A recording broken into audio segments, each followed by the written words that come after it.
இந்த விஷயத்த நிறைய பேர் கவனிக்கிறதே இல்ல. ஆனா, இது நம்ம ஊர் சமையலுக்கு ஒரு மிகப்பெரிய வரப்பிரசாதம் அப்டின்னே சொல்லலாம். ஸோ, அப்படி என்ன விஷயம் அப்படின்னு கேட்குறீங்களா? இதுதான் பார்த்தீங்கன்னா, ப்ரீசெட் மெனு. ஸோ, அப்படின்னா என்னன்னா, ஒரு குறிப்பிட்ட டிஷ் செய்றதுக்கு எவ்வளவு டெம்பரேச்சர் வந்து வேணும், எவ்வளவு நேரம் வேணும் அப்படின்னு ஏற்கனவே அந்த அடுப்புல வந்து ப்ரோகிராம் பண்ணி வச்சிருப்பாங்க. ஸோ, நீங்க ஜஸ்ட்டு அந்த பட்டன வந்து கிளிக் மட்டும் பண்ணுனா போதும். அதுவே சரியான செட்டிங்ஸ்ல சமைக்க ஆரம்பிச்சுடும்.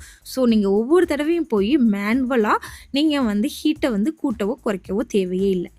இப்போ சாதாரண இந்திய அடுப்புகளுக்கு என்னென்ன ப்ரீசெட் இருக்கணும் அப்படின்னா, ஃபர்ஸ்ட்டு வந்து ப்ரெஷர் குக்கு, செகண்டு கறி, அதுக்கடுத்து தோசை, சப்பாத்தி, இட்லி, டீப் ஃப்ரை, பால் காய்ச்சறதுக்கு ஹீட் மில்க்கு, சூடு ஆறாம வைக்கிறதுக்கு வந்து பார்த்தீங்கன்னா, கீப் வார்ம்.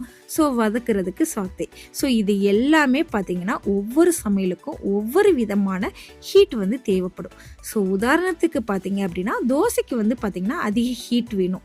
ஸோ கீப் வார்முக்கு அப்படின்றதுக்கு வந்து கம்மியான ஹீட் வேணும்.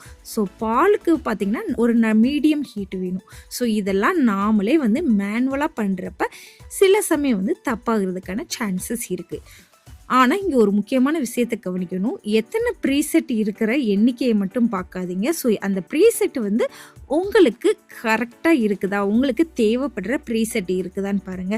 சில இண்டக்ஷன்ல 12 ப்ரீசெட் எல்லாம் குடுத்துருப்பாங்க. ஸோ, இருந்தாலும் உங்களுக்கு வந்து அந்த ப்ரீசெட் வந்து கண்டிப்பா யூஸ் ஆகுமா? அப்படின்னு பாருங்க. இந்த 8 ப்ரீசெட் வந்து ரொம்ப முக்கியம். ஸோ, இதெல்லாம் இருக்குதான்னு பார்த்துக்கோங்க. அதுக்கடுத்து பார்த்தீங்கன்னா, டைமர். டைமர் வசதி இருக்குதான்றத வந்து கண்டிப்பா செக் பண்ணிக்கோங்க. டைம் செட் பண்ணிட்டு, நீங்க வேற வேலைய வந்து பார்க்க போயிரலாம். அதுவே ஆட்டோமேட்டிக்கா ஆஃப் ஆயிரும். ஸோ, சமையலுக்கு வந்து புதுசா இருக்கிறவங்களுக்கு இந்த ப்ரீசெட் வந்து ரொம்பவே வந்து ஹெல்ப்பா இருக்கும். ஆனா, சமையல்ல நல்ல அனுபவம் இருக்கிறவங்களுக்கு, அவங்க இஷ்டப்படி ஹீட் அதாவது வந்து டெம்பரேச்சர வந்து மேனுவலாவே வந்து நீங்க வந்து மாத்திக்கலாம். ஸோ, ஒரு நல்ல அடுப்பு வந்து இந்த 2 வசதியுமே அதாவது வந்து ப்ரீசெட் அப்புறம் வந்து டைமர் அப்புறம் மேனுவலா அதாவது வந்து ப்ரீசெட்டும் குடுத்துருக்கணும்.